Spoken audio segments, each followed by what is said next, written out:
Sounds of Silence, Part 1. This song was written by Paul Simon in response to the assassination of John F. Kennedy in 1963. It's written primarily about the inability to communicate. It can also be the alienation and the disconnection with society in general. It's a warning against growing indifference within our society. Now, this song is prophetic in some ways, in some areas, and I will share that a little bit later on. I'm not preaching this song. I'm using this song as a place to jump off. But I am going to address the need for open communication and the need to communicate. Okay? All right. In 1 Samuel chapter 3, the story of Samuel the prophet, who was dedicated and given into the service of the Lord in the sanctuary of God. In the time of sleep, Samuel heard his name being spoken, so he immediately ran into Eli the priest and said, "Here I am because you called me."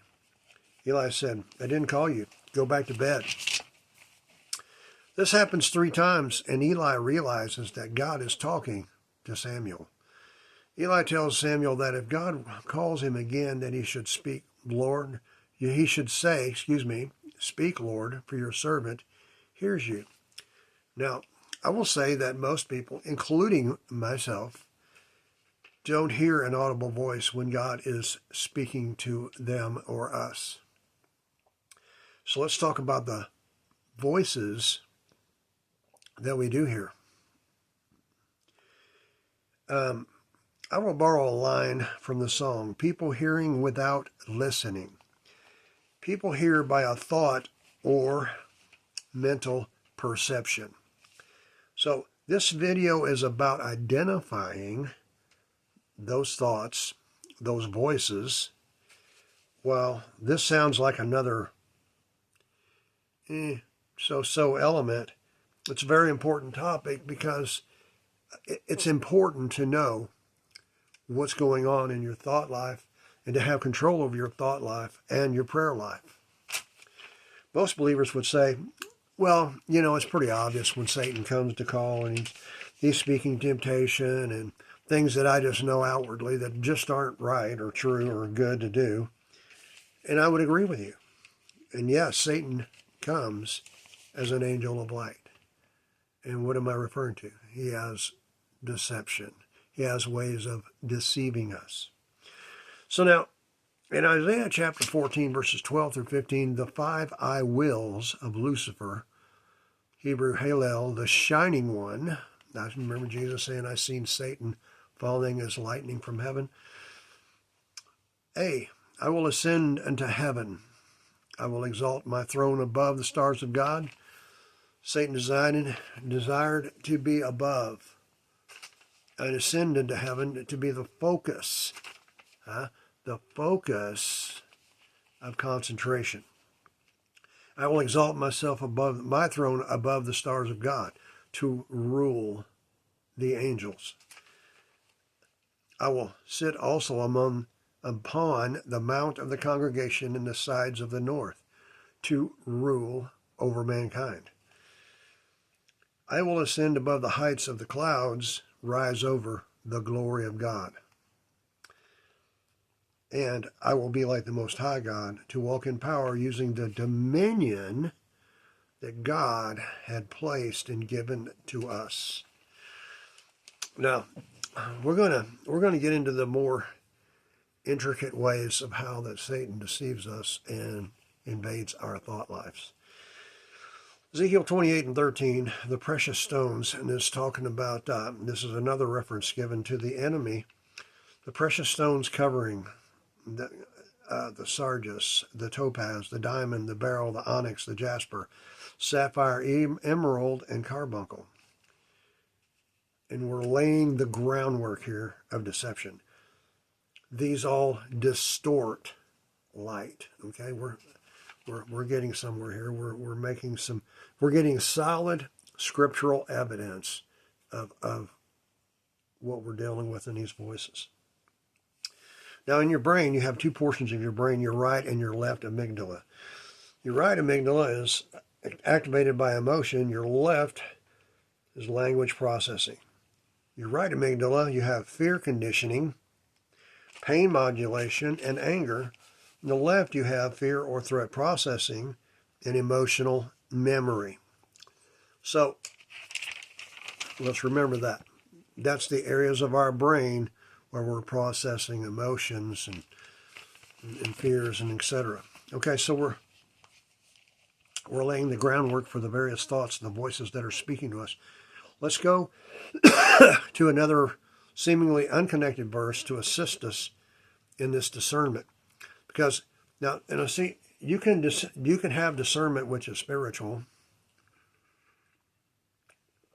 and that is a gift. And you can also develop discernment by knowing and understanding the things of God, the Word of God, and having a relationship with God. Okay? So, Daniel 11:24. I just really need the information at the end of this verse to lay this groundwork. For they shall forecast devices against him. Forecast means computation. Now, computation, a thought, is a computation. In the computer of your brain, that's a computation. Devices, a machine or a device. You'll say, what has that got to do with all this?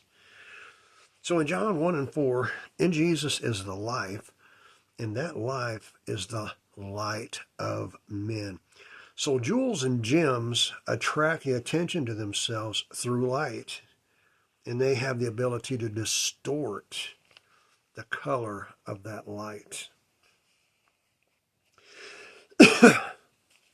So in 2 Corinthians 4:4 says, the God of this world has blinded the minds of those who don't believe. So now, if you can see where I'm going, the enemy forecasts or invades your space, your mind, your mental perceptions with a distortion of light. It's his story, and he's telling it how he wants to say it. Now, this is a thought, this is a computation, and it can become a device. Okay? So if we get a sense of reasoning about it, because see, it's hardly ever mixed without having an emotion to back it up. Emotions kind of give the thoughts of Satan a little more credence, a little more landing power. Excuse me. So going back to the amygdala, right and left, both need to be operating in a renewed state in Christ. The enemy comes in with his devices like mirrors to distort our thoughts or block them from flowing to the area that determines good from the bad, to establish our thoughts. When these devices occur in the sphere of our emotions, it can be quite destructive. The enemy creates many mirror images of us that he distorts as though they were truth. You remember the Garden of Eden, serpent and Eve? Oh, really? Has God really said? You know, it's not going to come with a big old neon sign saying, oh, this is Satan, by the way, and I just wanted to share something with you. No. So, in 2 Corinthians, I want to point out something very, very solid and very powerful. In 2 Corinthians 10:5, casting down imaginations and every thought that exalts itself against the knowledge of God, excuse me, and bringing into captivity every thought to the obedience of Christ. This seems to be like a great mountain. It seems insurmountable. I got hundreds, thousands of thoughts all day long, every day, on and on and on. But listen to the end of the verse again. Bringing into captivity every thought to the what? Obedience of Christ. You can't have solid victory in your thought life without the obedience of Christ to assist you. You know, forgiveness isn't about forgetting something. Forgiveness is about stewarding your memories, your traumas, with Jesus fixed in the center of them to bring in healing. He was bruised. He was wounded for our transgressions. He was bruised for our iniquities. The chastisement of our peace is upon him, and by his stripes we are healed. Be blessed. Part 2 coming.